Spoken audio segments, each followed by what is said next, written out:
昨べの水晶サイトも昨日の夜何をしてたか見せて。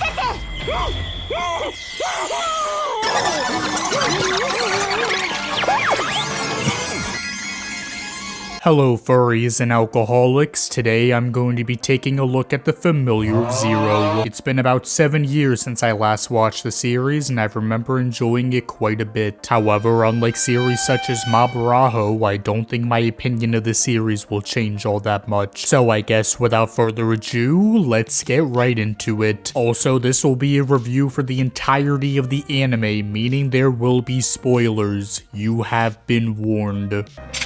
All I care about is protecting her, and nothing else. I'm the familiar of Zero!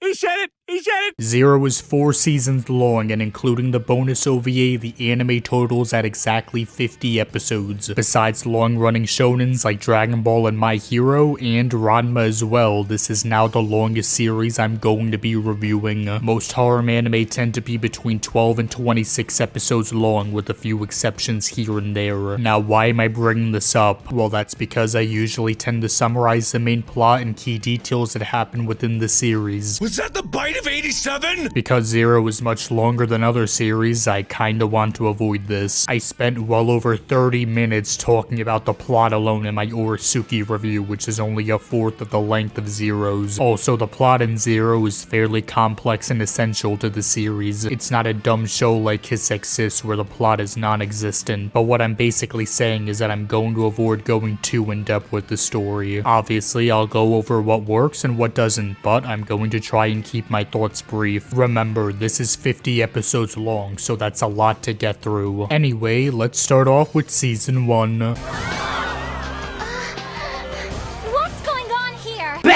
So Zero is a magic school series that takes place in a different world other than Earth. I don't think I need to explain how the world works. If you've seen literally any isekai, then you know what to expect. Elemental spells, medieval setting, wands, cloaks, all that Harry Potter type shit. The series centers around Louise Francois Leblanc de Valliere, but I don't want to have a stroke, so I'm just gonna call her Louise. Louise is the daughter of a famous noble family known for having a bloodline of talented mages. However, Louise sucks monkey balls and usually causes an explosion whenever she tries to cast a spell.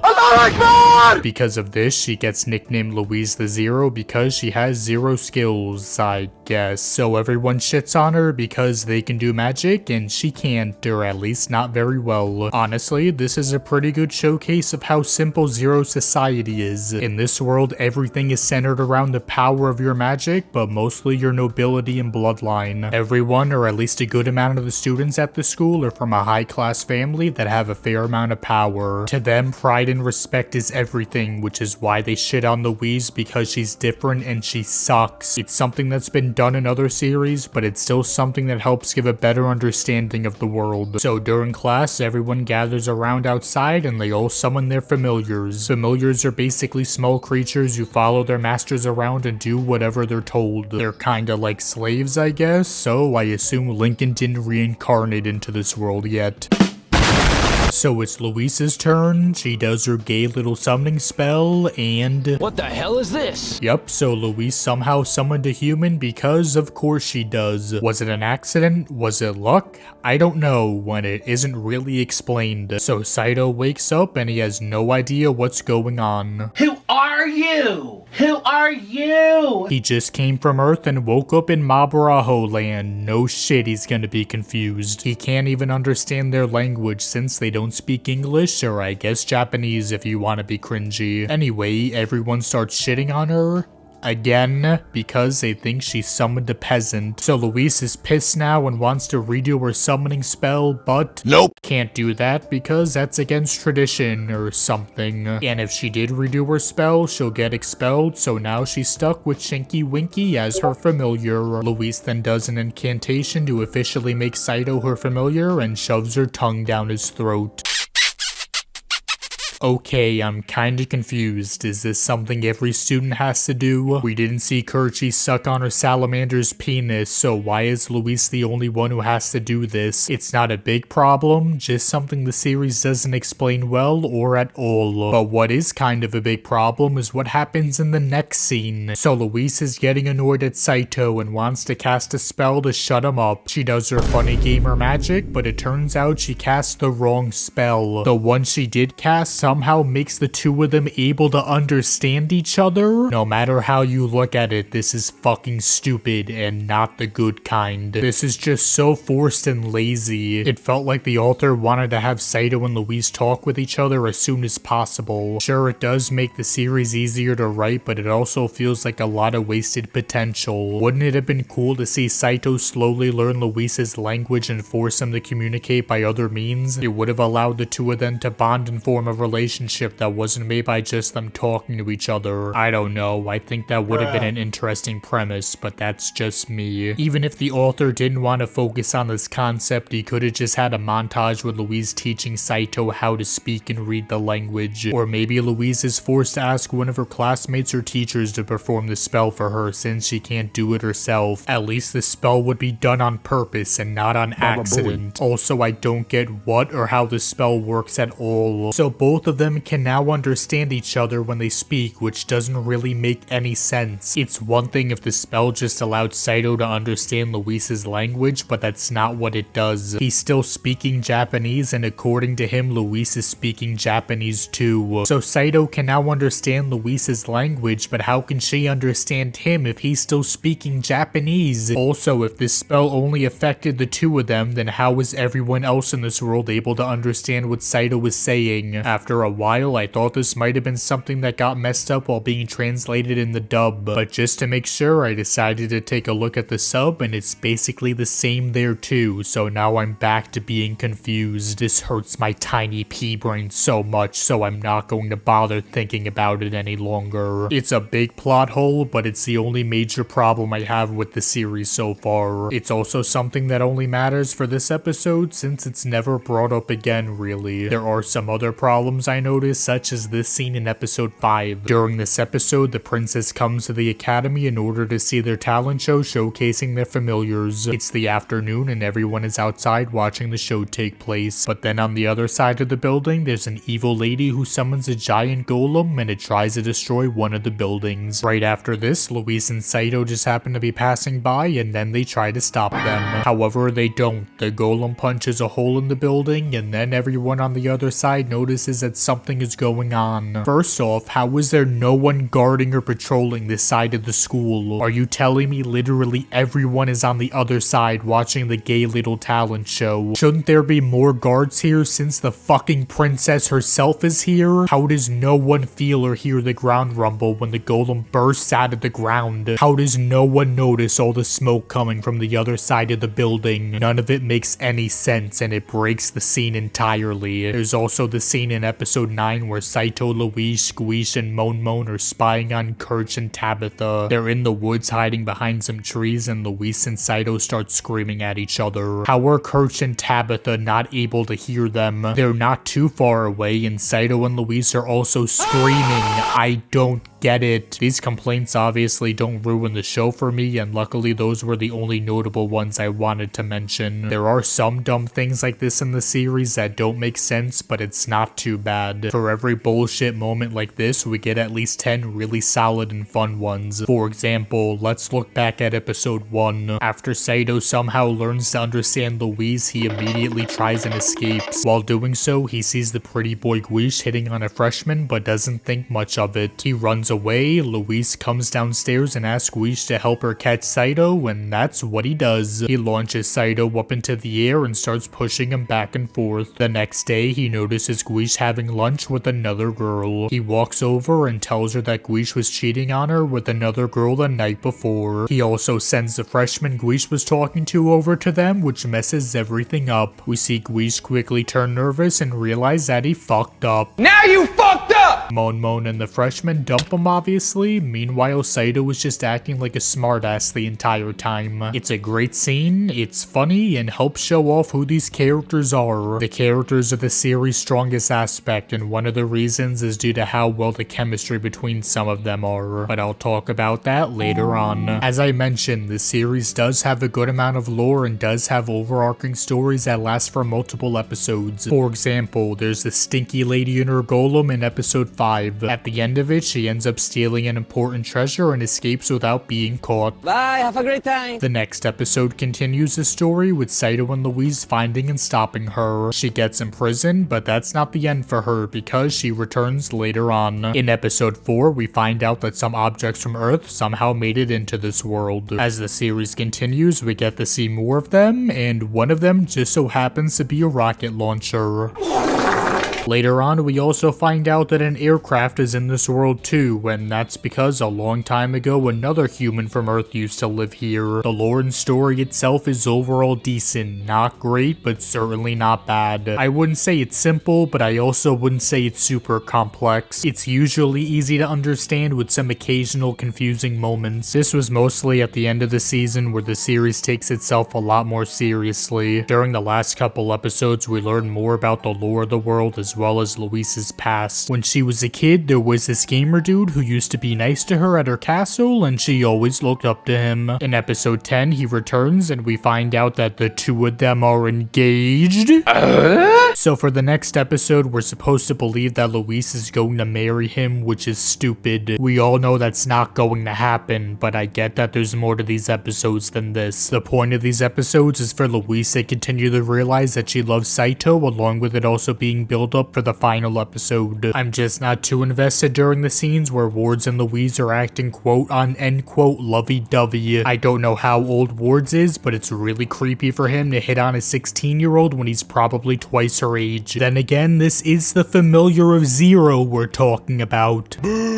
Again, this is just a minor complaint I have, and the same goes for this next one. So during episode 12, Saito and everyone discover the aircraft in the cave that I mentioned earlier. Apparently, if Saito flies this during the solar eclipse that happens in the next couple days, then he can be sent back to Earth. After hearing this, Louise starts feeling sad because she thinks Saito is going to go back to Earth and leave her all alone. We all know this isn't going to happen, plus there's 3 more seasons anyway. It's just something that's clearly not going to happen, so I can't really get invested in it. I just find it dumb. Other series tend to use this cliche as well. Hell, even one of my all-time favorite series, Toradora, did this in its final episode. Also, spoilers for Toradora, I guess, for the 2.5 men who haven't seen it. So during the span of the last couple episodes, Ryuji and Taiga end up becoming a couple, but then Taiga decides that she's not good enough for him, so she leaves her apartment and transfers out of school. Now everyone thinks she's gone for good, but of course that's not going to happen. She comes back at the end of the episode, and now everything's back to normal. Although I love the series to death, this is easily my biggest problem with it. This just feels like a waste of time, and this last episode could have been so much more. But instead, what we get is some BS about Taiga deciding to leave everyone even though we all know she's going to come back. It's stupid, and I'm not a big fan of it. The same applies here in Zero. Obviously, Saito isn't going to go back home. He's going to stay with Louise and help her stop the war that Ward started in the last episode. Again, this isn't a big problem, although it's something that still clearly bothers me. Besides this, I have other problems with this last episode too. So we get a fair amount of build up for the so-called war that's about to happen, and it's not until halfway through the episode where it actually starts. And as soon as it starts, Saito comes on JJ the jet plane and starts fucking everyone up. After this, we learn that Louise can use a really powerful form of magic known as void magic, which she uses to kill wards. Counter-terrorists win. So the shit show called a war ends, and then Louise swaps spit with Saito. And that's how the season ends. I feel like this should have been a pretty good way to end the season, but I just have certain problems with it. It's not bad, it's just fine, I guess. Definitely not my favorite episode though. My favorite episodes and even moments will always be the more slice of life and less serious ones. That's not to say I don't like it when the show takes itself seriously. I think a fair amount of the time it has a good good balance between being serious and laid back. Let's look back at episode 2 again. Like I said, I really enjoy the scene where Saito acts like an asshole in front of Guiche and ruins his chance of getting double pussy for dinner. After this, Guiche challenges Saito to a duel, which he of course accepts. Saito fights against Guiche's golem, and it's actually kinda decent.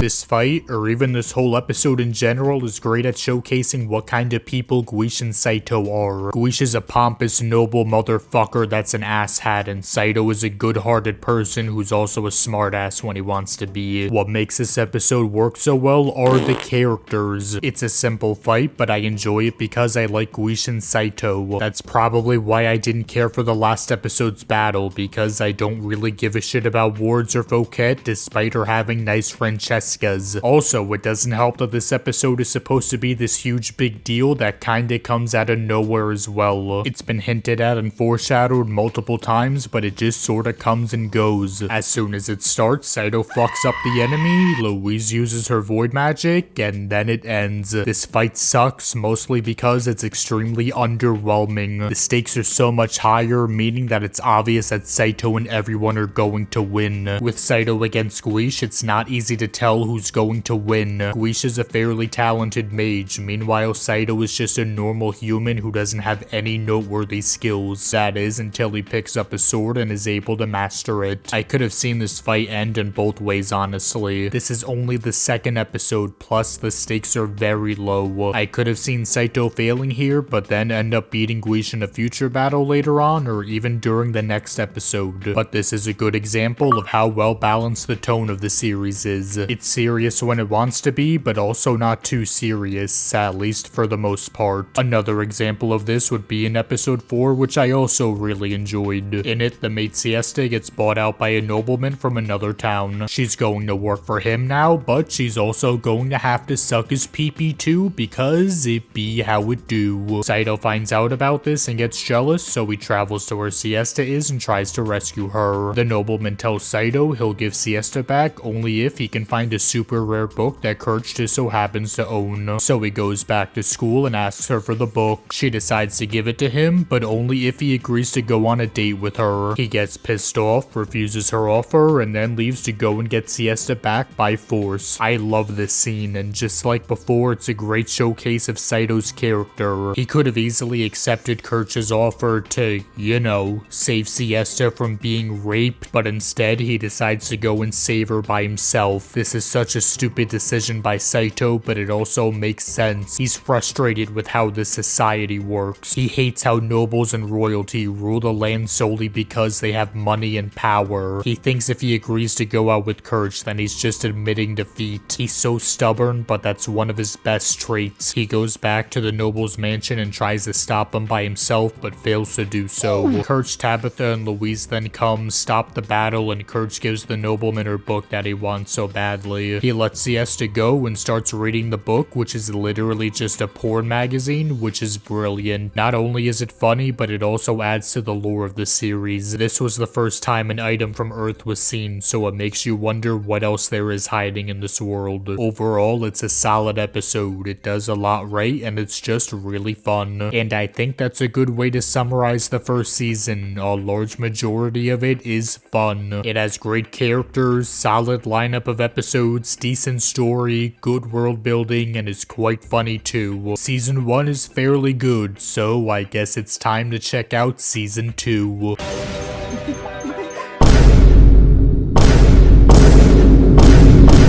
So Season 2 is also pretty good, but I'd be lying if I said it was better or even just as good as Season 1. I think it's overall a tiny bit worse despite it doing some really good things too, but I guess I should explain why that is. First off, it's important to point out that this season is quite different compared to the last season, both tonally and narratively. Season 2 continues right where Season 1 left off, which isn't a big surprise. Along with Saito and Luisa's help, Henrietta was able to successfully defend her kingdom against the attack from Albion. Because of this, she gets pushed into becoming the kingdom's queen instead of just the princess. She also asks Saito and Louise to help her complete various tasks.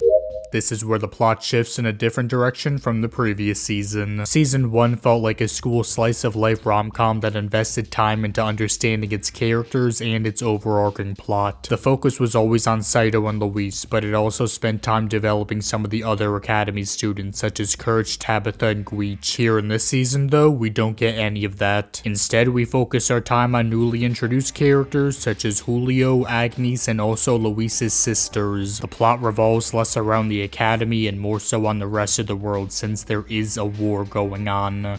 Season 1 had its characters explore towns and areas away from the Academy, but it was always the main location of the series.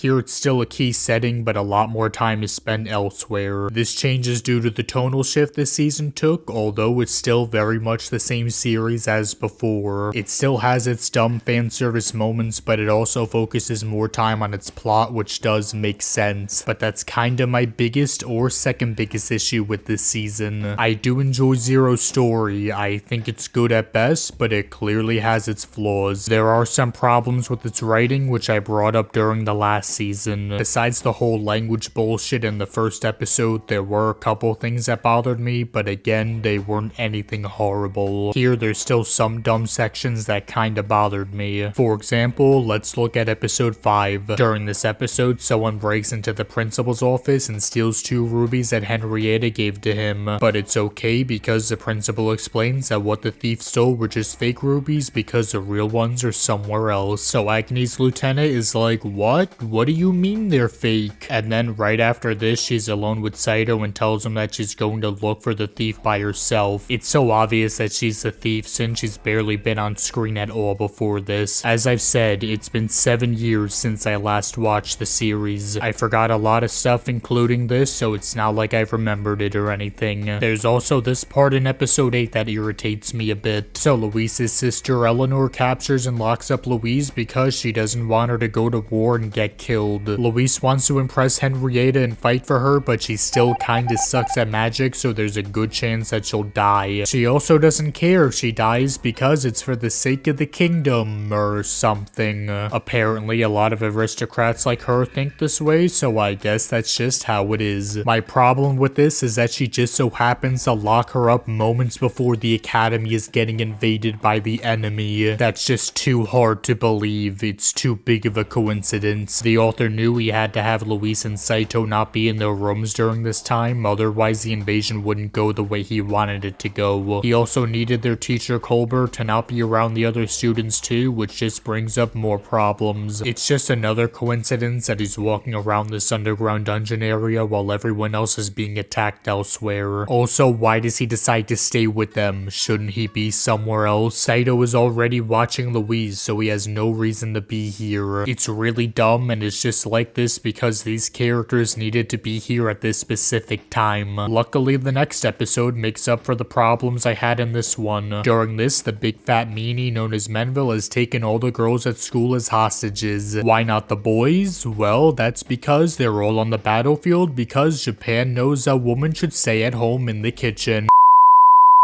Colbert, Agnes, Saito, Louise, Kirch, and Tabitha come and rescue all of them and then fight Menville. And honestly, it's a pretty damn good fight, or at least compared to every other one in the series thus far. Most of the fights haven't been that great, and it's clear that they're not the strongest point of the series. But here it works because while not a good character, Menville is at least a decent and mildly threatening antagonist. He's clearly powerful and could fuck up a lot of the characters in the series we've seen so far. But what makes this fight so good is a relationship between Agnes, Colbert, and Menville. During Agnes' childhood, her village was attacked and burned down in the middle of the night, with her being the only survivor. How did she survive? Well, that's because Colbert was there and was the one who decided to rescue her. Now, why was Colbert there? Well, that's because he was ordered by his kingdom to destroy the village since they were at war. He burnt down a bunch of the village, but then saw Agnes crying and realized he did an oopsie, so he saved deceived her and ran away. He also bodied Menville and made him blind too, so that's epic. During the fight, Agnes realizes that Colbert was the one who shit on her village, so she tries and kills him. She fails and ends up killing Menville since she hates him more. Also, if you haven't noticed by now, another really good thing about this fight, this episode, or actually this season in general, is that the art is notably better. Season 1 looked overall okay, not bad, but certainly not impressive. Here in season 2, character designs have changed a bit and they look even better than before. Also, the animation has improved significantly, which is noticeable during fights such as this and even during the more fan service ones too. It's surprising seeing such a big increase in quality in only just the span of 9 months, but I'm not complaining. Anyway, getting back to the episode, Menville is dead, Agnes tries to kill Colbert, but everyone comes and stops her. But it doesn't matter because Colbert dies anyway.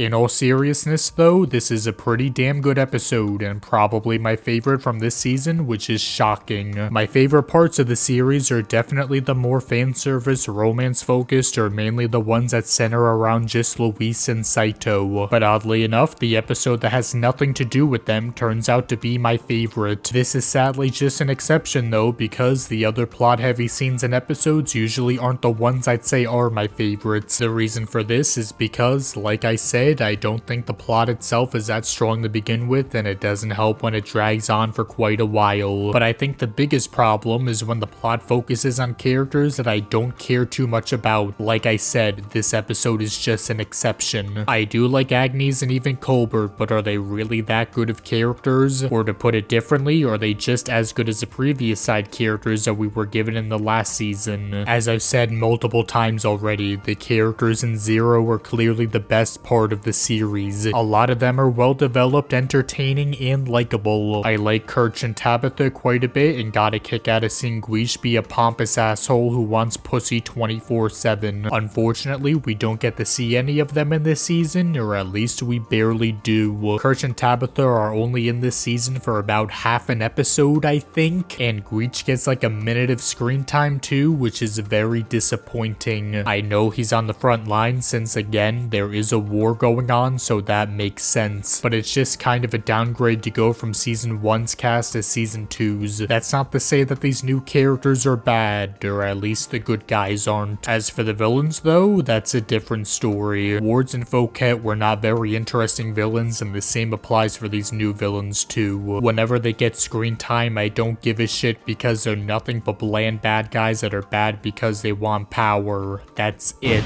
Maybe later on some of them will get more development, but as of now, they kinda suck. This is mainly a problem because this season focuses a bit more on the villains. Last season did this too, but I have a bigger problem with it here. That's because tonally, season 1 was more laid back despite taking itself seriously a fair amount of the time. It wasn't as big of a problem that the villains were just generic bad guys, although it still was an issue. Here though, we're now in a war, so the series is going to be taking itself notably more seriously. When you change tones like this in a series, it's kinda dangerous because you can fuck some things up. I'm supposed to be invested in this plot, but it's hard to do so when the villains are so simple-minded. Now, this simple-minded concept did work a lot of the time in season 1. Like I said earlier, I have no issue with everyone at school making fun of Louise because she sucks at magic. They were raised to be respected nobles, so it only makes sense for them to laugh at Louise for being worse than them, plus they're still kids too. The reason I have a problem with the simple-mindedness with the villains of season 2 is because it's such a big part of the plot and impacts everything. Yes, it does make sense for these characters to act and think this way, but is it really that interesting or fun? Not really. It's not a huge deal, especially since we don't see the villains a whole lot, but it's still a notable flaw I have. Now, I've mostly been talking about problems I've had with the season, so I guess I'll talk about things that work. As mentioned, the art is quite a step up from last season, and that's probably the biggest improvement this season made, honestly. Besides that, the season still does manage to have a decent balance between dumb and plot-driven scenes and episodes, which isn't that easy to accomplish. Just look at the first episode, for example. We get a scene where one of the villains dies, which is then immediately followed with Saito being a pervert for multiple minutes. I don't know how to explain it, but it just works. Another thing this season succeeds at is developing the relationship between Saito and Louise, which has always been one of the best aspects of the show. At this point, both of them clearly love each other, but there are things they both need to improve on.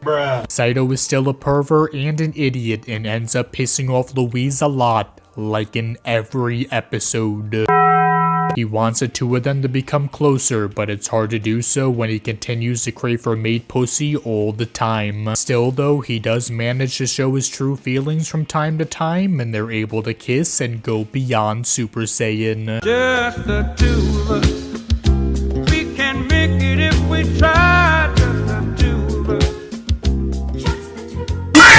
The same goes for Louise. She wants to have a stronger relationship with Saito and even wants him to get married at the end of the season. But she's too stubborn and angry most of the time, so that doesn't happen very often. However, when they do end up bonding, it's good. Like, really fucking good. Besides this, there isn't much else to say, so I guess I could talk about its ending. So the war continues, and it's not looking so good for Henrietta's side. The enemy has taken back some of the territory Henrietta captured, and now they're coming for her tits. They decide to retreat, and everyone is acting crazy like it's Black Friday. While this is going on, Louise is arguing with Saito over her wanting to help fend off the enemy. But Saito knows that she's most likely going to die if she did so, which is why he Bill Cosby's her and sends her home with everyone else. Saito stays behind, fends off the bad men, and then fucking dies. Except not really, because he's... Yeah, so Saito did die, but he met a fairy, she sucked him off, and now he's alive again. This is easily an improvement over last season's finale. Saito was using everything he has to fend off the enemy in order to allow everyone else to escape. The main reason why this final fight works is because there's actually tension, plus the battle isn't just one-sided. Sure, Saito fucks up the enemy quite a bit, but he's also struggling to survive too. Like I said, Saito dies, and he also doesn't necessarily win either. He did manage to fend off and kill a lot of the enemy soldiers, but a good chunk of them are still alive. It's a very bittersweet victory for him. I wouldn't say it's one of my favorite episodes or moments, but it's still pretty good. I guess that describes this season as a whole. It's not my favorite, but I still liked it. It's got a decent plot that has its problems, a good cast, humorous, and overall a mostly fun ride altogether. It has its strengths, it has its issues, but in the end, it's a solid season. Well, that was season 2, so now it's time to take a look at season 3. What the dog doing? So this season is kinda weird. The past 2 seasons, as well as the final one, adapt material from the light novel, which is to be expected. That's not the case for season 3 though, because apparently it adapts part of the manga? I always go by what MyAnimeList says, and they're usually right, but if I am wrong, then don't blame me. I could believe that this is true as well, since, like I just said, this season seems kinda off. Apparently, the war with Albion is over now, so everything can go back to normal. That's kinda jarring, considering the entirety of the last season focused on the kingdom being at war. It didn't even seem like the war was over. Saito just killed a lot of the enemy's men and then died. That was just one battle. How does that end the entire war? But you know what? If the series wants to take a couple steps back and return to being a school rom-com with slice of life moments, then I'm fine with it. I wasn't too big a fan of the whole war concept anyway, or at least I feel like it would have worked better later on, such as in the last season. Still, season 2 did have some solid moments here and there, so it's not like it was an idea that was all for the worse. But yes, this season does feel more laid back than before, but it still has an overarching story that progresses throughout the season. It's just not as important as last season's was, or at least not for the first half of the season anyway. So the war is over, Saito is alive again, but there seems to be a problem. When Saito first got summoned by Louise, a mark appeared on his hand. Apparently, Saito is the reincarnation of a super legendary hero called Gandalf, or at least he's able to use his power somehow. I don't fully understand why or how this is, but all I know is that Saito is able to use a sword really well. Or actually, it can be any weapon, except it has to be made with the intent of being a weapon? What counts as a weapon then? Does it have to be forged by a blacksmith or something? Does it have to be made of certain materials? Does it need to be called something too? Like I said, it's kinda confusing and isn't explained that well. But anyway, this mark faded away and then disappeared, which is believed to be due to Saito dying earlier. Because of this, Saito can't use a sword very well and can't protect Louise anymore, which makes him very sad. He wants to regain Gandalf's power, but the only way of doing so is by being resummoned by Louise, which isn't supposed to work. Apparently, if you try resummoning a familiar, you just end up with a new one. But it doesn't matter, because Louise does it anyway, and Saito somehow manages to get resummoned, because why not? What was the point of doing this? Why create a rule saying familiars can't be resummoned just to say fuck it later in the same episode? I mainly have a problem with this because there's no consequence, sacrifice, or anything that gets lost from doing this. If you wanted to have the cliche of Louise somehow going against all odds and pulling through, then fine. But at least have some sort of drawback for her succeeding. How about she loses a year of her life, she gets weak for a couple days, or maybe even loses all of her magic? Oh wait, that's not until later. The only negative thing that comes from this is that Saito is in pain for like 10 seconds after becoming her familiar again. But this happened the first time too, so it's nothing new. So yeah, there's still some really stupid shit that happens in this season, and one of them might just be the worst thing that has happened in the series so far. Let's skip to the end of episode 7 where Saito and Louise are about to get attacked by a stinky lady, but then...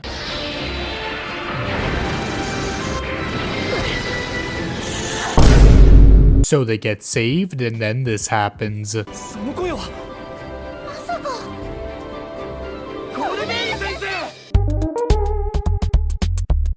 What the fuck is this shit? Colbert died in the last season. Why is he alive again? Well, during the beginning of the next episode, we get an explanation. Emphasis on the word "and." So apparently, Tabitha cast a spell to stop Colbert's heart for a short amount of time, which only made him appear to be dead. You what? Also, Kirch went and took him out of his coffin and then brought him to her house. And she also now has a crush on him, and it's hinted that he likes her back, even though he's like 40 something, I think. Then again, this is the familiar of Zero we're talking about.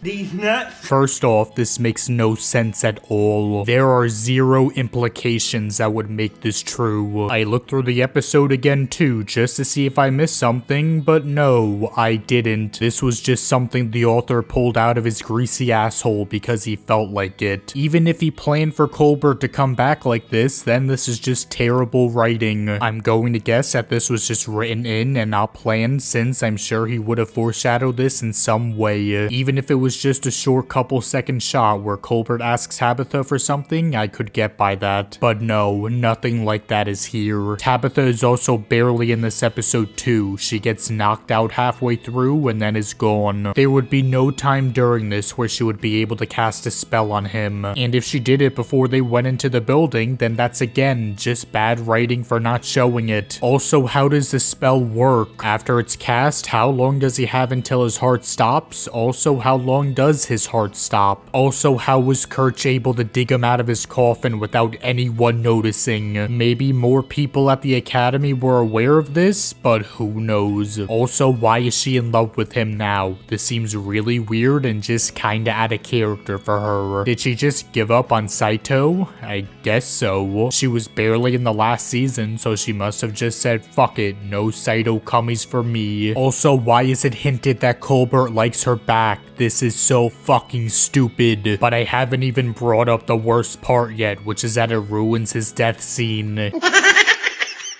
The episode was pretty damn good, the best in the season actually, and one of the reasons was because Colbert sacrificed himself to save his students. During the episode, we learn how he burned down Agni's village and killed probably hundreds of people. But we also know that he realized his mistake, saved Agni's, and dedicated his life to teaching students and helping others. In order to save everyone at the academy, Colbert killed Menville and gave up his own life to save them. It was a great moment, and having him die shows how fucked up and dangerous wars can be. But now that scene means literally nothing because he's alive for some reason. I'll repeat, this is the most frustrating and mind-boggling moment in the series. It sucks, it doesn't make any sense, it's offensive, and I hate it. I have other problems with this season, but this is by far the biggest. Now, I skipped half of the season to get to this point, and there's a reason for that. That being that not a whole lot actually happens during the first half. There are important developments that happen, such as Saito becoming a knight and getting resummoned, along with the addition of Tifa. Yep, so the big-breasted titty fairy lady now joins Saito's harem, which is another thing I can talk about. This season definitely feels more like a harem than the last two were. Season 1 had Luis, Siesta, and Kirch, and Season 2 replaced Kirch with Henrietta. Now we have Tifa and even Tabitha, which increases the cunt count up to 5. So yeah, the last seasons were technically a harem, but 3 girls isn't that much. I'm not complaining about this, I'm just stating that Season 3 is more of a harem than the last seasons were. The harem aspect was always a secondary factor in the series. Zero was always a rom-com fantasy first, but now the series focuses more around the harem aspect, which I do enjoy. Another reason why I wanted to bring this up was because the last season isn't labeled as a harem, which is interesting. It's also not labeled as an action, comedy, or school series either. So maybe the last season is dramatically different, or maybe Mal is just fucking retarded. I don't know.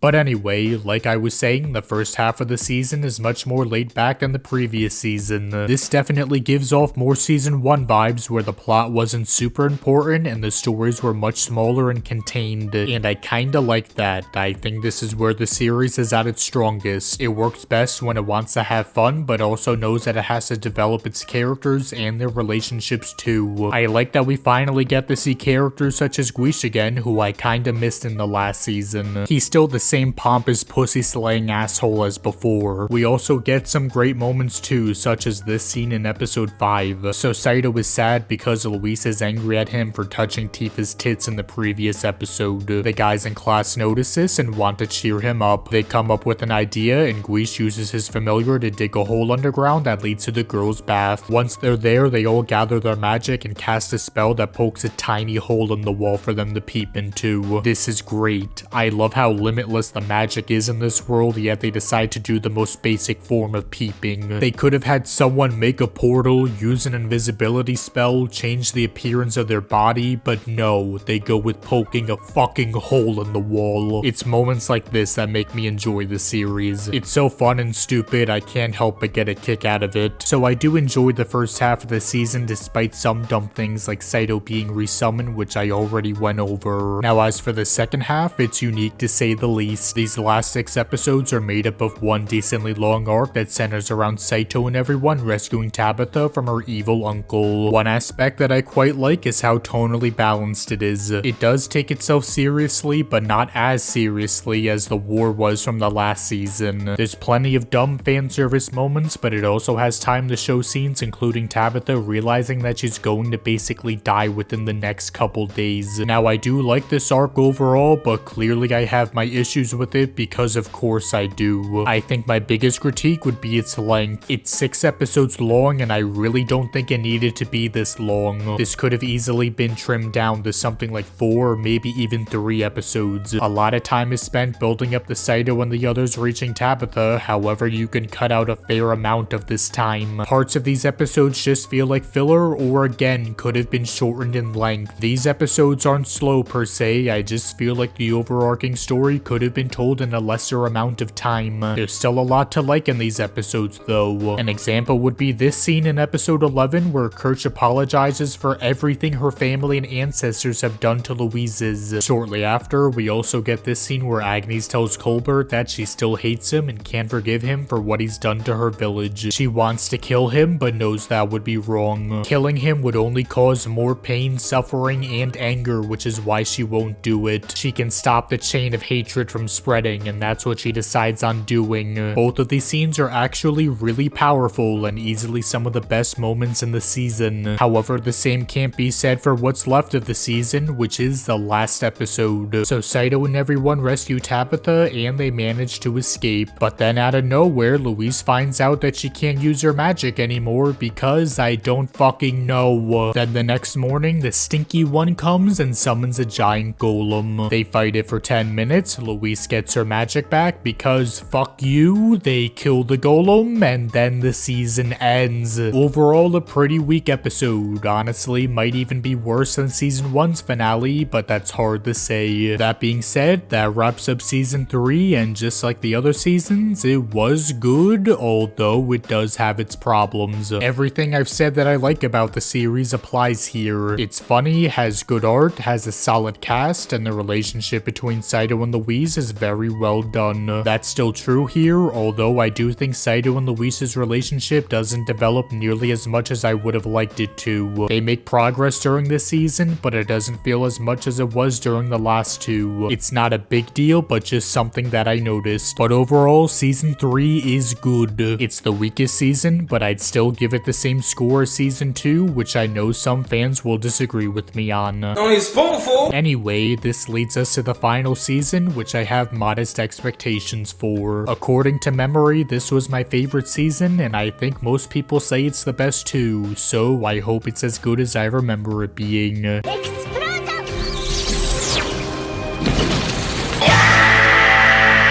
Well, season 4 is pretty good. It has its high moments, but it also has its low ones too. Just to give my overall thoughts first, I will say that this is better than the last 2 seasons. I like it just as much as season 1, but it's hard to tell whether or not I like it more. But I guess it's easier just to start from the beginning. So Louise, Saito, and pretty much everyone else you'd expect to see gets summoned to Romelia by Henrietta. This is because the Pope of Romelia wanted to meet Louise and Tifa because all 3 of them are void magic users, which is interesting. It made sense why Louise was a void user since she usually created explosions when trying to perform spells. But for Tifa, I don't know. This kinda comes out of nowhere. Sure, she can cast some powerful spells, but she never had trouble controlling them. She just felt like someone who is talented and capable of using high-level spells. It's not a big issue, so I'll let it pass. Also, we find out that Julio is the Pope's familiar, and he also shares the same ability that Saito has. However, he has the power of Windolph instead, and can control any beast instead of any weapon, which is actually kinda cool. We find out later on that there are only 4 void mages in existence at once, and that their familiars will have the same powers of the past familiars. This is one of the few ideas in the lore of the series that I actually quite like. The reason is simple, it's interesting, unique, and most of all, easy to understand. But then they somehow managed to fuck up the idea shortly after, but we'll get to that later.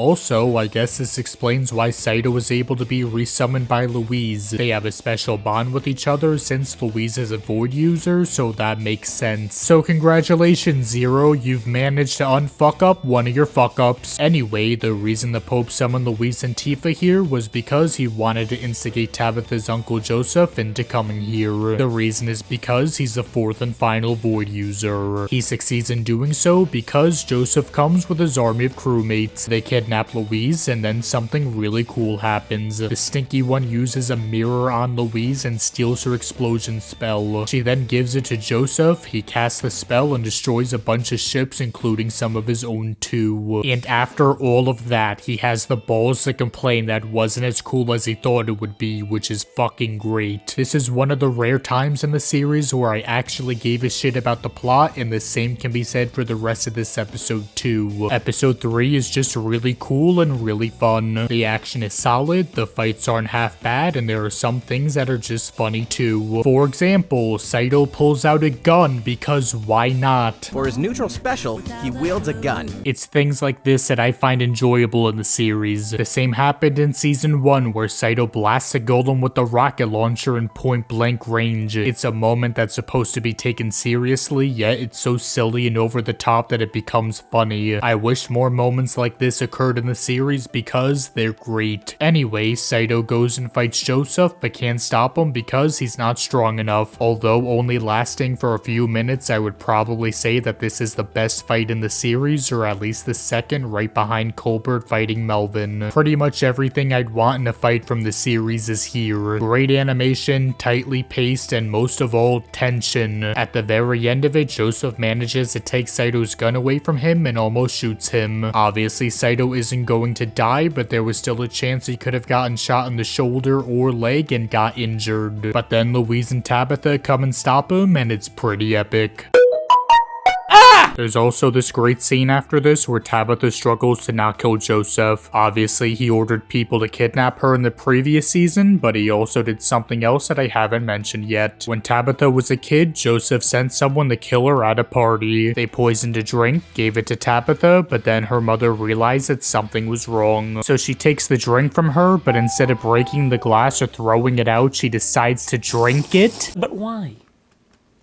Why would you do that? If you knew or suspected that something was wrong with the drink, then why drink it? You're the fucking queen. You could just arrest the dude who tried to harm your daughter. This is so stupid. I don't get it. There was no reason for this to happen at all. But anyway, the drink messed up her mind and now she's mentally insane. She thinks Tabitha is a doll and treats the real one like shit. So yeah, Joseph has fucked up Tabitha's life a lot, so she has a reason to kill him. But of course, she decides against it. It doesn't matter though, because the stinky one sets off the last explosion and she dies with Joseph, and it's pretty poggers. And that's the first arc of the season, and it's honestly really good. This definitely surprised me, considering most of the lore-heavy and serious-driven episodes tend to not be my favorites, but this one sure was. After this, we get to my favorite part of the season, which is where Saito and Louise move into a mansion and start living together. Yep, you heard me right. The two of them, or I guess 3 including Siesta, have decided to ditch school and live like a married couple. I like how these episodes mainly center around Louise and Saito, since, like I've said plenty of times already, it's the best part of the show. That's not to say these episodes are perfect, because there is one small thing that kinda bothers me. So Saito finds a secret hallway downstairs that leads to a bedroom.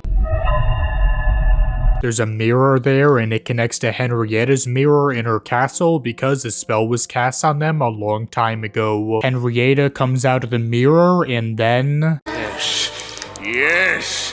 Yes! Well, it turns out that Louise just so happened to come down at the same time they were kissing, which was also only for like 10 seconds. She believes that Saito is in love with the princess now, so she leaves and goes back to school. Come on, how many times are we going to go through this? You know how many misunderstandings Louise has had during the series at this point? This is the 4th season. She should believe Saito by now, but instead chooses not to. It's really dumb, but thankfully, it only lasts for a little bit since it gets resolved by the end of the episode. I just feel like this was kind of unnecessary. It only makes Louise realize that it doesn't matter who else loves Saito as long as they both love each other.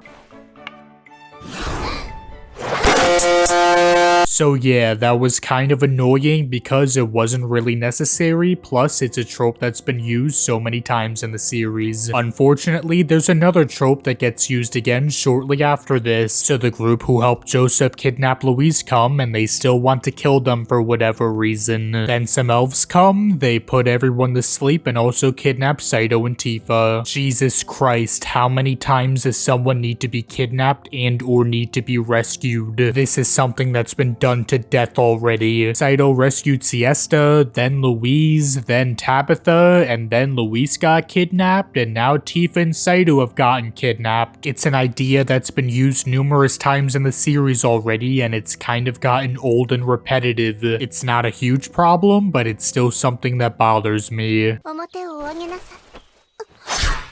Anyway, during this time, we also find out that Saito has become Tifa's familiar as well, which was hinted at earlier. This is kinda dumb. Did we really need Saito to be both Luisa's and Tifa's familiar? Couldn't we just have a new character be her familiar? I feel like that would have been better than this, but there's a reason for this, and it's only for plot convenience. Remember when I said I like the lore of the Void Mages and their familiars, but something else happened that messed it up? Well, here it is. Since Saito is also Tifa's familiar now, that means he also has the power of one of the other legendary warriors too. I just don't get how this makes sense. I can't get by the idea of two people being able to summon and share the same familiar. It feels like something that wouldn't be possible in this world, which even the Pope says himself. But whatever, at least there's some sort of consequence for Saito wielding the strength of two legendary heroes. So if Saito were to overuse the amount of power he has, he would most likely die because it's too much for him to handle. Well, that's foreshadowing for something we'll see in a bit, and spoilers, it's really stupid. But we're not there just yet. Now we make it to the last arc of the series, and sadly, it's the worst one yet. We start with episode 10, which is for the most part kinda boring. So there's a giant dragon who burned down a city, so obviously they want to go and kill it. But the problem is they don't actually find and fight him until the end of the episode. Most of the episode is just build up for the fight, and like I said, it's not very interesting. I get it, there's a scary dragon that's supposed to be big and strong. Just get on with the fight already, we all know they're going to kill it somehow. Was that the bite of 87? Actually, never mind, they don't. It ends with the Pope and Saito's sword dying, which are both genuinely cool and decent moments.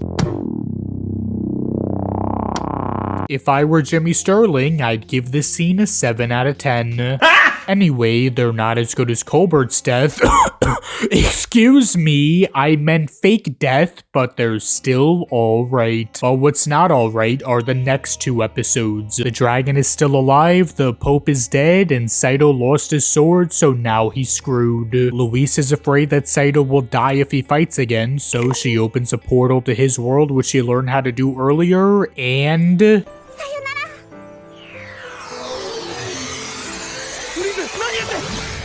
Hello, darkness, my old friend. She leaves him in his world because he's safe there. I get that it's in character for Luis to want to do this, but I still really don't like this. It's so predictable that Saito will somehow manage to come back, kill the dragon, and then stay with Luis. Because it's so predictable, the remaining run of the series is just kinda boring, or at least not that good. The final episode does have some cool moments, such as when the entire world's army comes to the academy in order to kill the dragon. But as mentioned, the fights are one of, if not the series' biggest weakness. They're usually not very interesting, complex, or well written. It's mainly just characters using magic spells on each other and results in the good guys winning because, yeah. While everyone is busy casting gay spells, Saito is trying to find a way back to Luis's world. Oof, do you smell that? It smells like bullshit again because that's what this writing is. So in the real world, it's the day of a solar eclipse. Saito gets the idea of flying a plane into it because that's how he would have made it back here like at the end of season 1. He gets on an aircraft, flies into it, and makes it back to Luis's world. Before I shit on this, I will say that I do like how Saito is able to come up with this idea. It makes sense enough, and I don't have problems believing that it wouldn't work. Also, it's a cool throwback to the end of season 1 too, which is neat. But let's talk about what's so stupid about this scene. First off, what are the chances that there's a fucking solar eclipse on this specific day at this specific specific time and in this specific location. Probably very low. I'd have a better chance trying to suck my own dick. Also, you're probably wondering how he got a hold of an aircraft in the first place. Well, I don't have an answer for you. He gets dropped off at an airport and we're supposed to assume that he snuck in and stole one before anyone noticed? Yes. Well, this is easily one of the dumbest things to happen in the series. Who knows, it might even be the worst too. Also, his sword comes back and is alive in his aircraft somehow. Apparently, his sword always ends up being around the person who wields the power of Gandalf, so it kind of makes sense, but my main problem is that just like with Colbert's death, it now ruins the scene where he, you know, dies. What's the point of giving characters death scenes if they're only going to come back later on? It's stupid and mainly just bad writing. So yeah, Saito comes back, he kisses Louise, they kill the dragon, but then he dies. Actually, no, he didn't die. Kind of. So Saito did die, or at least he died as Tifa's familiar. He still has Gandalf's power living within him, and that's why he didn't die fully. It's retarded, I don't like it, it's stupid, but fuck it, we're already at the end of the series anyway. Saito then proposes to Louise, and it's a really touching moment. They get married, we get a short montage of them on their honeymoon in Saito's world, and then the series ends. I'm a big fan of this final scene. It's by far the best part of the season and probably the entire series too. I only wish we'd have gotten more of this, but no, instead we need a big smelly battle against the scary dragon. This last episode, or arc in general, just feels like a whole lot of wasted potential. I guess it's still fine, but I'm not a big fan of it. Like I said, this is my least favorite arc in the series. I don't hate it or even dislike it, but I'm just disappointed with it as a whole. I think we should have gotten a more laid-back arc that centers around just Saito and Louise. Maybe have him finally reject some of the girls outright, such as Siesta and Tabitha, and then have him propose to Louise. I don't know, I feel like there were so many different ways the series could have ended that would have been leagues better than this. But then again, I still do really like the last couple minutes. I think the second half of the season is just alright, but again, the ending itself is great and sort of makes up for its shortcomings. If it wasn't for this final scene, I would definitely score this the same as the last two seasons. Also, this is one of the few harems that did get an animated ending, so that is something to appreciate too. Speaking of harems, that's something else I should bring up. Yeah, Mal lied. They said this season wasn't a harem when it still clearly is. I can't believe they would do this to me. I feel betrayed. We should all go on strike and petition Mal to fix this right away. Otherwise, I'm going to find out where the creator of Mal lives, tie him to a cross, and...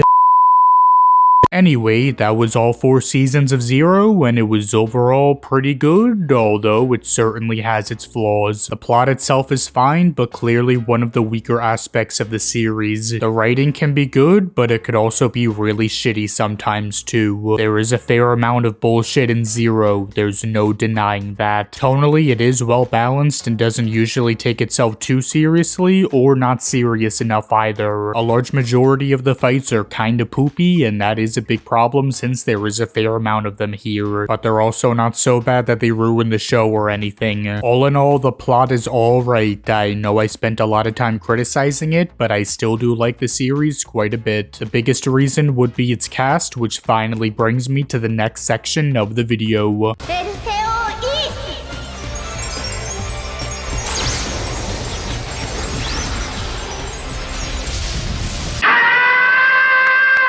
Zero's cast is pretty damn good. Like I've said plenty of times already, it's the best aspect of the series. Now, is it perfect? No, of course not. It's nothing major, but I'll quickly go over my complaints. The only notable downside with its cast is its villains. None of the villains get much or any time to develop, which just makes them feel flat and bland. Whenever the show dedicates time to them, I usually just doze off and get bored hoping the next scene will start. Again, is it a big problem? No, but having at least somewhat memorable villains would have made the series more enjoyable. Another complaint that's even more minor is some some of its side characters. Don't get me wrong, I really like them, which is exactly why I enjoyed season 2 to a lesser extent than season 1. A lot of the side characters in the first season that I ended up enjoying just became unimportant later on. I really like characters such as Guiche and Montmorency, but after the first season, they barely get to do anything. The same goes for Kirch, who went from being on the cover of season 1's poster to doing little to nothing for the remainder of the series. It sucks to see this because I really wanted to see more of these characters. Season 3 luckily gave some of them more screen time, and even 4 gave them a bit of time here and there. But even so, most of them never got their stories resolved, even though they weren't that important. Still, I would have liked to at least see some kind of conclusion come from Guiche and Mon. Even if it's just a minute or even 30 seconds, just give me something. Whatever happened to Kirch wanting to suck Colbert's 50-year-old limp dick? Actually, never mind. I'm glad I didn't get to see that. This is one of the reasons why I think the last episode was wasted. They could have done so much with ending these characters' stories, yet they just focus on Saito and Louise, which is fine. Although they certainly could have done a lot more. I am a bit disappointed by this, but like I said, it's not a big deal, just something that makes me scratch my head. And I'm talking about the one on my shoulders.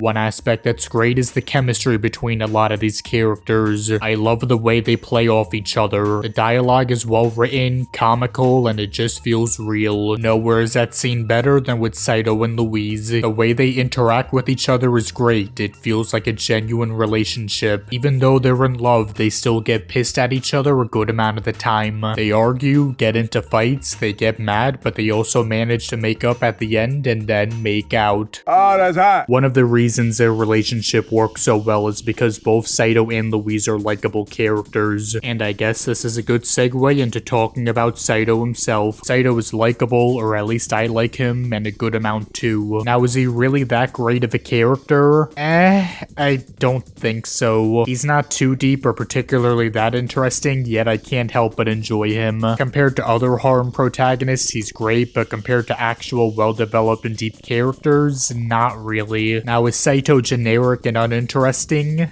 No. There's enough to like about him, and we know enough about him as a person too. He's a good-hearted person that loves Louise and wants to become stronger in order to protect her along with others. He wants to fight for his own reasons and doesn't care what anyone else thinks, especially when it comes to nobles. Saito strongly dislikes how Louise's society works, which makes sense. People such as Rada and Tabitha are basically forced into becoming queens for their kingdoms. They're sacrificing their own lives and a good amount of their happiness too. They can't fall in love, or at least can't be with the ones they love because of it. They live and make decisions for their kingdoms, not themselves. Then you have nobles who buy maids like Siesta to play with their titties, and there's nothing you can really do about it. What are they going to do? Go to a different nobleman and feast on their sausage instead? Then you have Louise's family, which frustrates Saito quite a bit. She's the daughter of a well-respected noble family who has a fair amount of power in the world. Because of their status, they want Louise to act noble-like, and that also means marrying someone of good status too. They picked a knight who's like twice the age of her, which is just ew. It's things like this that piss off Saito a lot, and I think everyone can agree with him. Although I do like this about Saito, it's not something that's unique to him. This is a very popular trait that most main characters share, especially when it comes to shonen. I do like his pervertedness too, but that's always a guilty pleasure of mine, so I am biased. Another trait about him is that he's quite stubborn, which is why he doesn't put up with Louise a good amount of the time. Like I said, they argue a lot in the series, and he gets irritated at her a good amount of the time. I like how he isn't a wimp and just lets her do whatever she wants. Although he does get blasted by her explosion spell a lot, and I mean a lot.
ぐ爆発よ。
I think you get the idea. Getting back to Saito though, I guess I'll put it this way. I do like him as a character, and a good amount too, but I think he shares too many similar traits that other main characters share. Sure, he does have likable traits, but what about Saito makes him unique? What does Saito like to do for fun? One complaint or missed opportunity is that we don't know anything about his life on Earth. I'm not saying we need an entire episode showing what his life was like before he came here, but at least give us something. Even if it was something small, like knowing that he liked gaming or sports, that would be fine. But no, we don't get anything like that. He enjoys porn magazines, which makes sense since he is a pervert. I just wish we got to know what his life was like before he came to this world. Was he happy? Was he miserable? Or was he just sort of fine? I'm assuming it was at least decent since he does want to return to his world, or at least in the beginning he does. Now on my anime list, Saito's bio includes numerous details about him that I had no clue about. These include his favorite hobby being the internet, one of his skills being good at action games, along with him hating his gym teacher. I'm going to assume that all of this information was explained and given in the light novel. I know these were never mentioned in the anime at all. I'm sure I would have remembered some of these at least. I don't get why details like these were cut from the anime. It's not like they would take up a large amount of time or anything. It's not just for Saito either. Other characters' bios include information that were in the anime too. Look at Courage, for example. Apparently she's good at playing the harp and also enjoys solving jigsaw puzzles. I'm not saying the show has to outright state these things about these characters, but at least hint at these details. During episodes 3 and 4, would it really have been too much work to include a harp and puzzle box somewhere in Kirch's room? Small details like this help show what kind of interests and hobbies these characters have. Or maybe things like this are in the anime, but I might have missed them.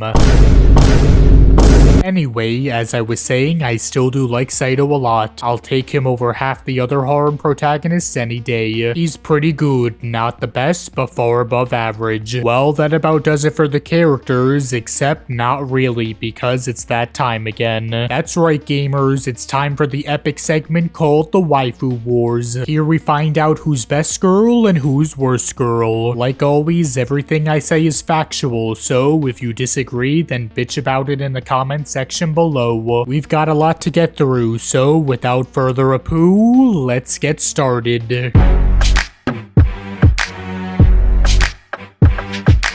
Number 15. Sheffield, aka the Stinky One. Sheffield is Joseph's familiar, and she's also worst girl. Just like with every other villain in the show, she's not very interesting. She's evil because Joseph is evil and has to follow what her master says. My biggest problem is that she's one of the main villains for half the series, yet she doesn't get any sort of development. Coquette isn't much better than her, yet she's more memorable despite receiving half the amount of screen time as her. The only thing that's sorta cool about Sheffield is that she can use any magical item at will. However, we don't get to see that too often, and the only scene that comes to mind is when she steals Luis's explosion spell. But yeah, not too much to say about her. She's boring and also not very hot, which is not poggers. Number 14. Fouquet Loungeville. Fouquet has the same problems as the stinky one. She's a bland and forgettable villain. The only reason why she's higher is because she's more memorable than some of the other villains. I kind of liked how she was only a common secretary who got harassed by the principal, but it turned out she was a spy all along. It's actually a decent twist. Sure, it's simple, but hey, it works. Besides that though, she's kinda poopy, but she's at least more sexy than Sheffield, so that's epic. Number 13. Eleanor Albertine LeBlanc de la Blouse de la Valliere. Yeah, so like Luis, other characters have really long names as well for no reason at all, but I'm going to say their full names because I think I'm funny. Anyway, Eleanor is one of Luis's older sisters, and she's kind of a bitch. She acts like you'd expect a snobby noble daughter to act. She's mean, loud, and only cares about things like royalty, nobility, and all that other dumb shit. She also has a crush on some noble that dumped her, but she probably only liked him because he was a noble and nothing more. One final note about her that I'll mention is that she most likely had an impact on Luis while she was growing up. It can be inferred that Luis picked up a lot of Eleanor's habits, such as hating people of low class as well as whipping people too. Pussy! It's something the show never outright tells us. You just have to figure it out yourself, which is good writing. Show, don't tell. You don't need to baby your audience. We're smarter than you think, even though we do like harems. As for Eleanor though, she's fine. Kind of annoying, but I'd still finger her butthole. Number 12. Jessica. Jessica is Siesta's cousin. She has big tits, and that's about it. Number 11. Lakshana. She's an elf. She does research, I think, and that's it. Honestly, the only reason why I put her, Jessica, and a couple others on the list was so I could finally have chill saying number 15. Number 10. Catella Yavit La Baume de Blanc de la Fontaine. Catella is Luis's older sister and is the complete opposite of Eleanor. She's very nice and also has big tits. Unfortunately, she's not in the show much and isn't that interesting either, but at least she's not a bitch. Number 9. Perch Augusta Frederica von Anhalt Zerps. Niggers! I don't know what happened to Kirch. She's one of the most confusing things about the anime. She acted as a key side character in season 1, but then faded out of importance for the rest of the series. Even if she wasn't super important before, at least she was on screen doing something. But then after this, she just shows up sometimes for like a couple minutes, and then we don't see her for another 5 episodes or so. I get that the series drifted away from taking place at school, but still, it's really weird to see this. The same goes for Tabitha in season 2, but at least she became important in seasons 3 and 4. I just feel that Kirch was underused and should have been seen a lot more in the series. Despite this though, she still manages to be a decent character. I love how much of a shithead she is towards Luis during the first season. Her family has always hated Luis's, so it makes sense why she hates her. Everyone else doesn't like her either, but Kirch dislikes her the most. I also like that in her bio it says she hates Louise. Like really, you hate her that much? You hate her as much as Rain? Later on, she as well as everyone else begins to respect Louise, although it could just be because she's a powerful void user. It's another one of those details that the show doesn't tell you. You sort of have to put the pieces together yourself. She eventually apologizes to Louise for the way she acted, which is a pretty good moment, although it could have been even better. Kirch goes from strongly disliking Louise right to them being fairly good friends that get along. It would have been nice to see her slowly become friends with Louise, sorta how Louise slowly comes to like Saito. If we got that, then this scene of her apologizing would have a stronger impact. I'm very sorry, and I apologize. It's still a nice moment, but because we don't see Kirch too often, it doesn't work as well as it could have. Another detail about Kirch is that she has a crush on Saito because of course she does, or at least only for the first season. I guess we're supposed to believe that she gave up on him because she realized he likes Luis and not her. The only moment that supports this is during the last episode of season 1. Saito is getting ready to leave on the aircraft, but Tabitha and Kirch walk by. She says goodbye and asks him if he's sure about leaving since he won't ever get to see Louise again. It's only a couple lines, but I guess it's reasonable to assume that this is her giving up on him. It's just something that could easily be missed or overlooked, but it is in here. And after she decides to give up on Saito, she moves on to Colbert, which is gross.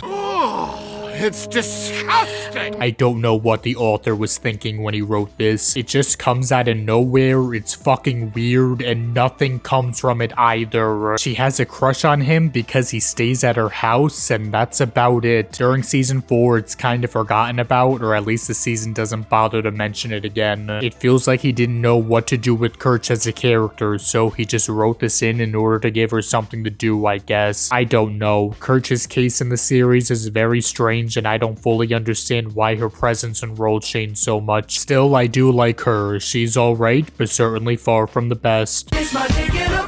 Number 8. Agnes Chevalier de Milan. Although not one of my favorites, it's obvious that Agnes is one of the most complex and developed characters in the series. She watched her entire village burn down as a child, which killed all her friends and family. She was rescued by Colbert and spent the rest of her life training and becoming a powerful swordsman in order to get revenge. And that's her main reason for living, to get revenge on whoever ruined her life. However, that same person who ruined her life also happened to save hers as well. The reason episode 9 works so well is because along with Agnes, we find out that Colbert was the one who destroyed her village and killed everyone she loved. It was obvious that he was the one who saved her, but I didn't realize he was also the one who started the fire too. It's genuinely surprising, and we experience that same shock that she feels too. All this time, it turns out that the person she's been wanting to kill is a middle-aged teacher who cares for and is respected by his students. Yet despite this, she's so angry that she still insists on killing him, and even at the very end, she isn't able to kill him herself because he just dies with everyone sobbing on top of him. She spent her entire life seeking revenge, but a lot of it was for nothing. She does kill Melvin, who also helped burn down her village, but Colbert is still who she's mainly after. Agnes suffers and struggles so much during this episode, which is why this is easily one of the best episodes in the series. She's not wrong for wanting revenge, and again, she does kill Melvin, but does Colbert really deserve to die? No, of course not, yet he's still fine with Agnes taking his life because he feels awful for what he did. Honestly, I didn't care for Agnes much before this episode. She just felt like a skilled knight with a tragic past, and that was it. But after seeing her go through this, I ended up enjoying her character more. I've mentioned this before too, but the scene in season 3 where she gives up on killing Colbert is really damn good. Although she'll probably never forgive him for what he's done. She doesn't want people to continue killing each other over the death of someone they love.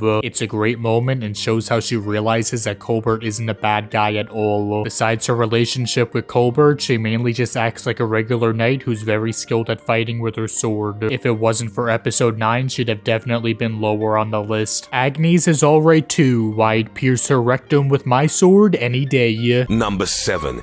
Student watches porn and gets naked. Elo Coco. Elo Coco is Coco for Cocoa Puffs, and she's also Tabitha's dragon. Dragon D's nuts. Got him! Yeah, so apparently Tabitha's dragon is special, or more specifically, she's a nature dragon and can take on a human form. When she does so, she's pretty funny and cute. She acts very childlike, so she better watch out for Zero, alright.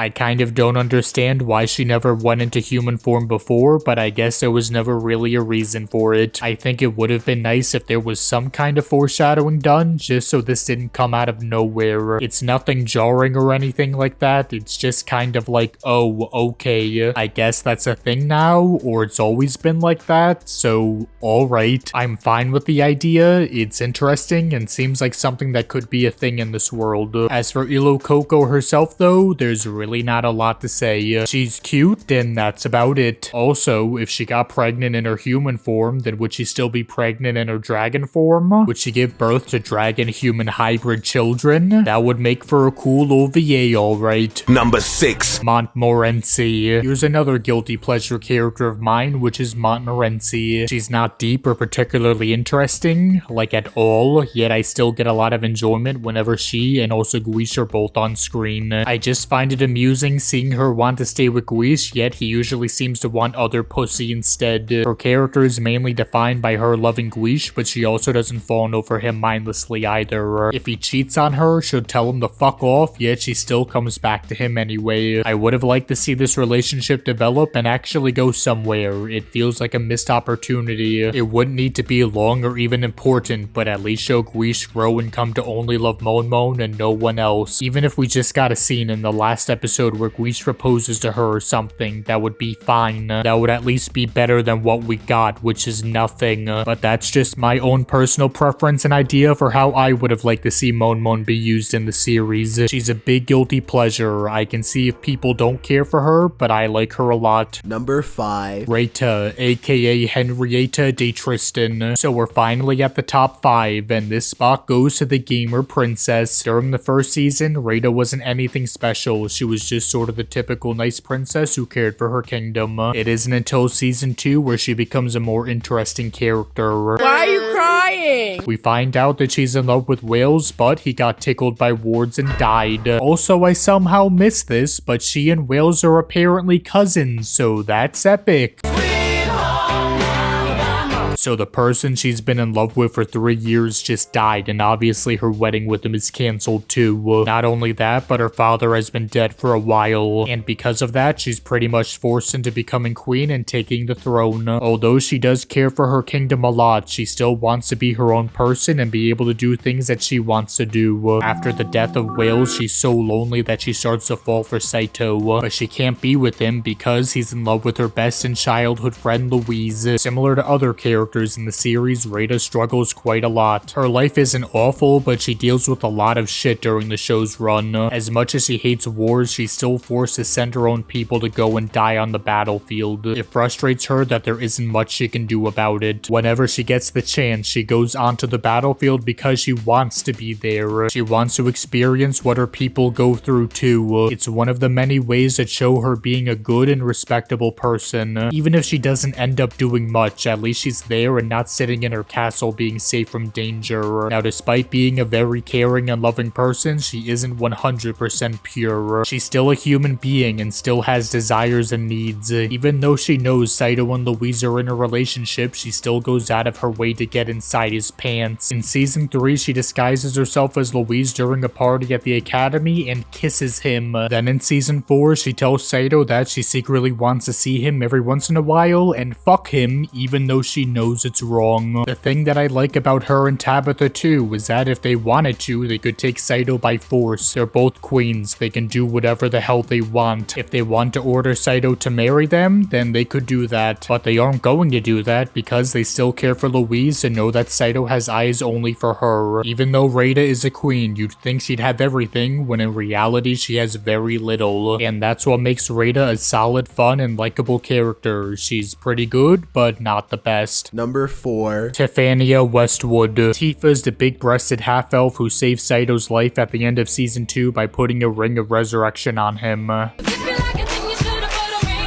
Tifa is a girl who has been living by herself in the forest for pretty much all of her life. Her mother was an elf, but her father was Rita's uncle, which is probably why she's able to use void magic. It's not very clear how the magic works in Zero's world. Are only nobles able to possess and use void magic? What happens if the next void user is a commoner, or is that even possible? Are they even able to use magic at all? The series doesn't really tell us. And no, this isn't like Louise learning habits from Eleanor, where it's a show don't tell sort of thing. This is something important that helps our understanding of how the world works. If I were to guess, I'd say magic can only be used by people of royalty. We don't see any common people use magic at all, so that's probably why, but I don't know for sure. If I'm missing something, then as always, let me know in the comments section. Also, I'm getting off track, so back to Tifa. Apparently, everyone in this world hates elves, so Tifa is oppressed. #ElfLivesMatter. Despite not liking her and being saying the R word towards her, she still wants to be friends with them. She's a very nice and forgiving person and also lacks some common sense. For example, she wants Saito to touch her boobies because she thinks they're fake, which is probably a top 5 joke in the series. Tifa isn't that complex of a character, but she's still fun and likable, which makes up for it. Also, she has the best tits in the show, which is awesome sauce. Number 3. Siesta. This, number 2 and 1 were very difficult to decide on, but unfortunately one of them had to take 3rd place. Siesta is a maid that works at the academy, and she's also the only peasant character that serves some kind of importance in the show.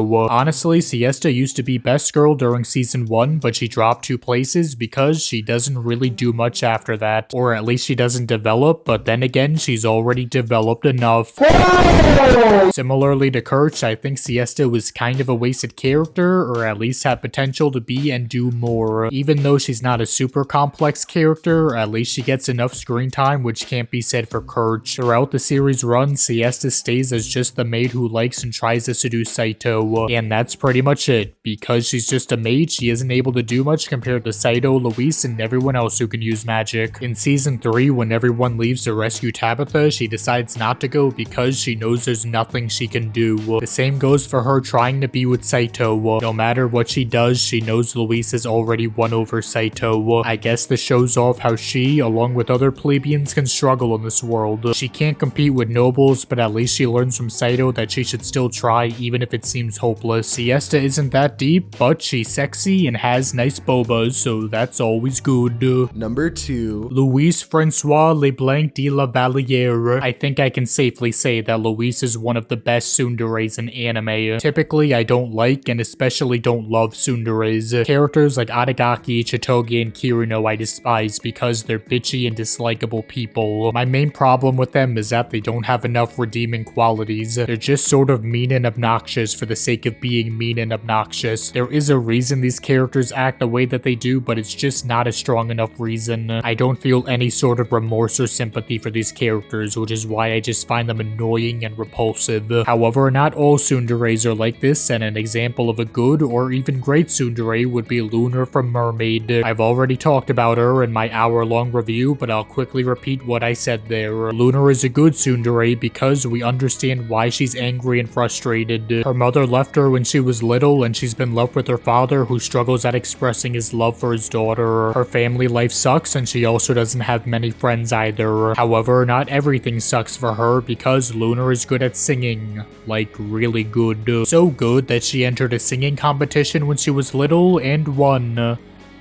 Or at least got 2nd place. She lost to the main character Sunseto, who won and continued to beat Lunar every time until the present day. To Lunar, singing was her hobby. It was something she liked doing, it was something she gave a lot of her time to. To Sun, singing was just a fun game that didn't mean much. Having someone beat you at your own game without even trying is humiliating. Lunar dedicated the rest of her life to singing and even became a pop idol too. However, she now has to deal with the drawbacks of being an idol, which include being overworked and falling behind in school. Even with all of that, she comes to realize that Sun has been living a great life this entire time and has also been recently engaged. She becomes jealous of her because Sun has everything that she wants and lacks. Despite now being a famous pop idol, Lunar's life kind of and still sucks. Now, does making a character be sympathetic automatically make the character good? No. You need to make a character likable and or interesting first in order for me to feel sympathetic for them. Besides her backstory, Lunar is a fun and likable character. She might be an asshole, but like a lot of other characters in the series, she's very over the top, funny, and also has some of the best expressions in the show. Now, everything I've just said about Lunar applies to the other short, black, pink-haired tsundere too. One of the main reasons why Luis works so well as a tsundere is because we always understand why she's angry. Similar to Lunar, she's an important person in her world, except instead of an idol, she's the daughter of a respected aristocrat. Her bloodline consists of many strong and powerful mages, so because of this, her family as well as everyone else expects a lot from her. Unfortunately for Louise, she sucks at magic, and her spells usually end up with her causing an explosion or performing something else entirely. Because of her failures as a mage, everyone makes fun of her at school, which also means she has no friends. She's the daughter of a noble who should be treated as a princess, yet she's treated like the thing she detests so much.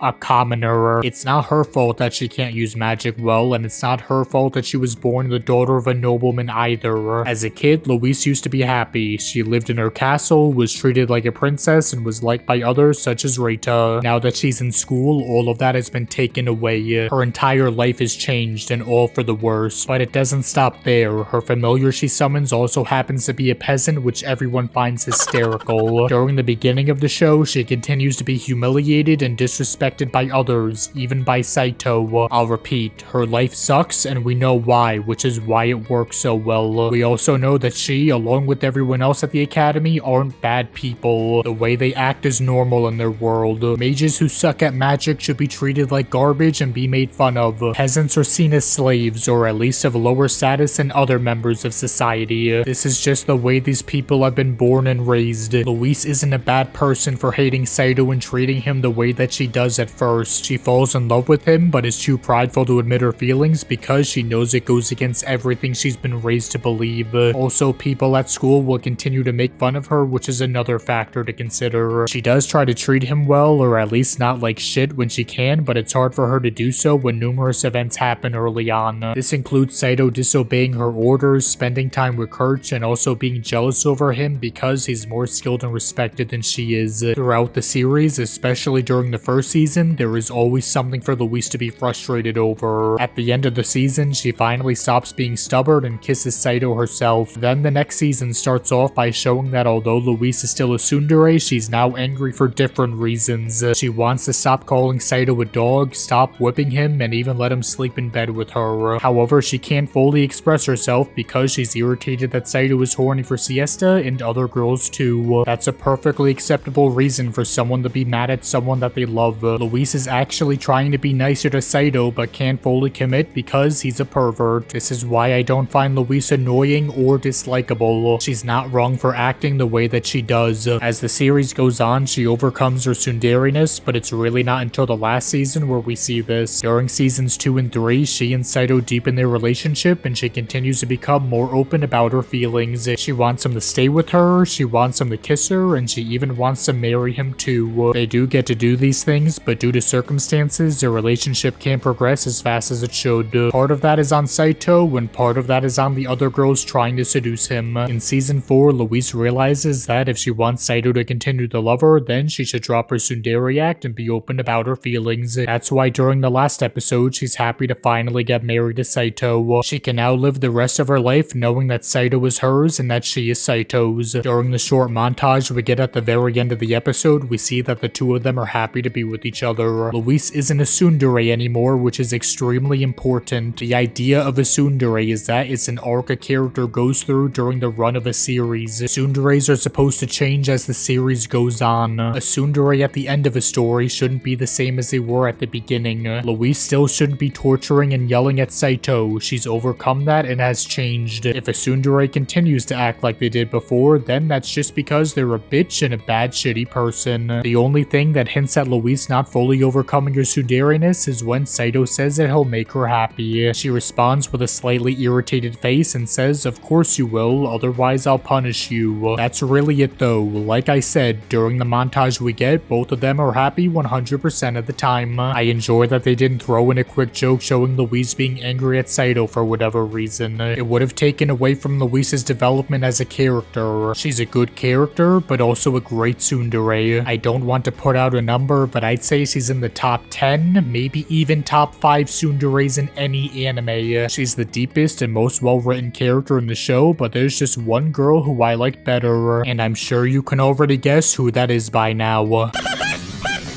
Charlotte Helene d'Orleans, aka Tabitha. Disagree with me in the comments if you want, but Tabitha is indeed best girl. Similar to Kirch, Tabitha got cucked by the plot in season 2, but thankfully got the attention she deserves in season 3. In the first season, we don't know too much about her. She's basically just a kudere who's smart, quiet, and does her own thing. She's best friends with Kirch, and she also likes to read books. However, the biggest thing we learn about Tabitha is her past, which I've already mentioned earlier. Just like with others, Tabitha's life isn't the best. Her mother is mentally ill for most of the series, her father is dead, her uncle kidnaps her. You're dead, your friends are dead, Your family's dead. Your fucking pets are being skinned alive. Your mom's a fucking whore. You suck at life. The whole world hates you. You're going to hell. Live with it. Not only that, but she's forced into becoming the queen of her kingdom and is also incapable of being with Saito. So yeah, she's definitely gone through and continues to go through a lot in the series. Even though her mother does return to normal, I still feel bad that she can't be with Saito. Tabitha doesn't care about nor really wants much. She just wants to be with her friends and have her mother back to the way she should be. But when she decides to be somewhat selfish for once and actually desire something, she can't receive it. She can't marry Saito, or at least she's not mean enough to take him away from Louise at force because she knows that's not right. However, she still tells Louise that if she continues to be mean to Saito, then she'll take him for herself, which is great. I like how aggressive Tabitha becomes during the end of season 3 and season 4. Once she gets rescued by Saito, she immediately falls in love with him, which is epic. She tries her best, but isn't able to receive his affection since he only wants to grab Louise's flat bobas instead. Although Tabitha might not be the most important character in the series, he's still best girl.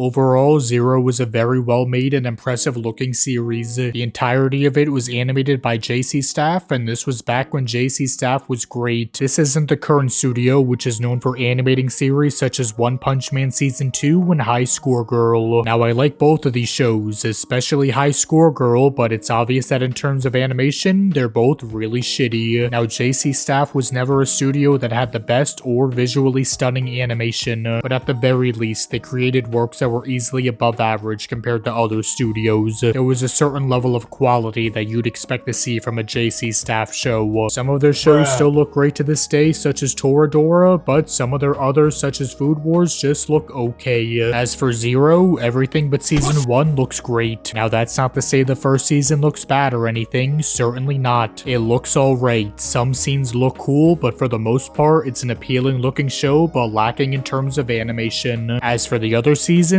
literally everything has improved. Character designs are even better than before, lighting is better, animation has improved significantly, it's just higher quality in every way. What surprises me the most is season 2 aired only 9 months after season 1 finished. I can't believe that JC was able to make the series look so much better in such a short amount of time. Season 4 is the best looking season, but that's also because it aired 3 years after season 3, so at least it makes sense why there would be such an increase in quality between seasons. Zero is one of the better, in fact, one of the best looking harem anime, period. I know there isn't much competition to begin with, but even on its own, it's still a very good looking series nonetheless. Here now, say ah. Usually, I don't have too much to say when it comes to an anime soundtrack, and the same sadly applies here. I've listened to Zero's soundtrack in its entirety because, thankfully, it was all available to listen to on YouTube. Overall, it's alright. I wouldn't say it's generic or anything, but not one of the better OSTs I've listened to. The opening and ending themes aren't that memorable, and I usually end up skipping them. It's disappointing considering JC Staff has a pretty damn good track record when it comes to opening and ending themes. But yeah, not too much to say about its soundtrack. It's okay, I guess. Now, as for its English dub, well... Lift up your head, Louise Francois.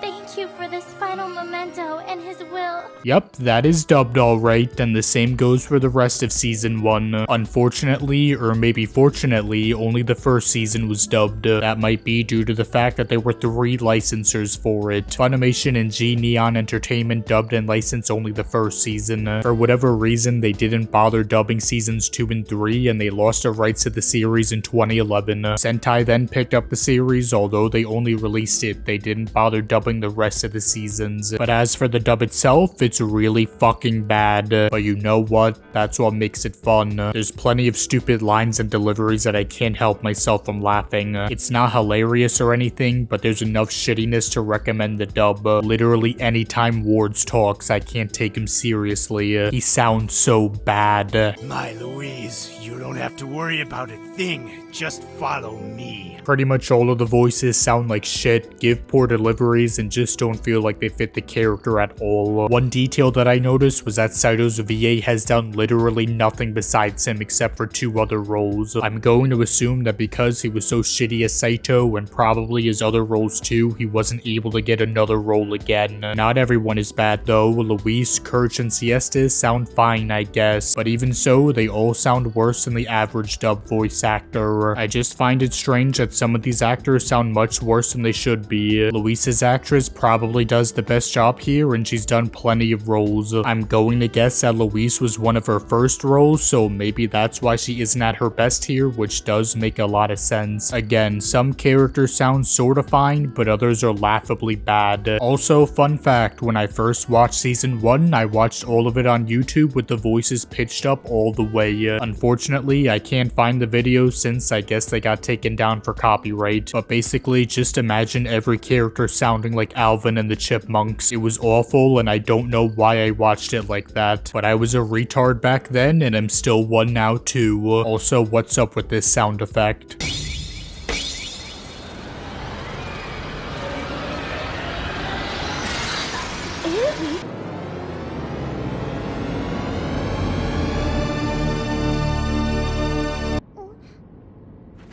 Exploder!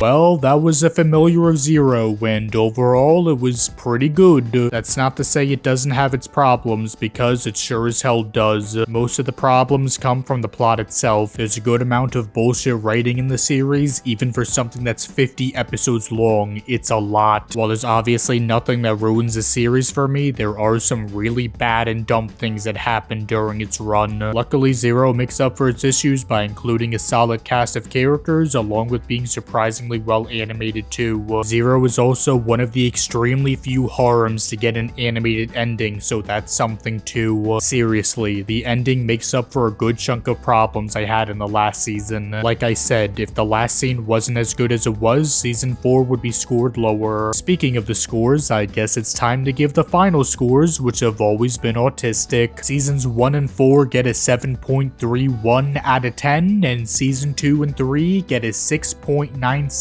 out of 10. Now this is where I would have liked to quickly go over the manga, but sadly I can't do that. The manga is 45 chapters long, but only 40 of those chapters are translated and dumped online. I don't review manga that aren't finished. Well, besides Nagatoro that is, but that's a special case. The ending to a series is very important. If I were to just cover what's available, then I would be missing a key part of the story. So yes, as of now I can't review the manga, but if the last couple chapters ever do get translated and dumped online, then I might make a follow-up review covering it. It's breasts! He's after breasts like the others!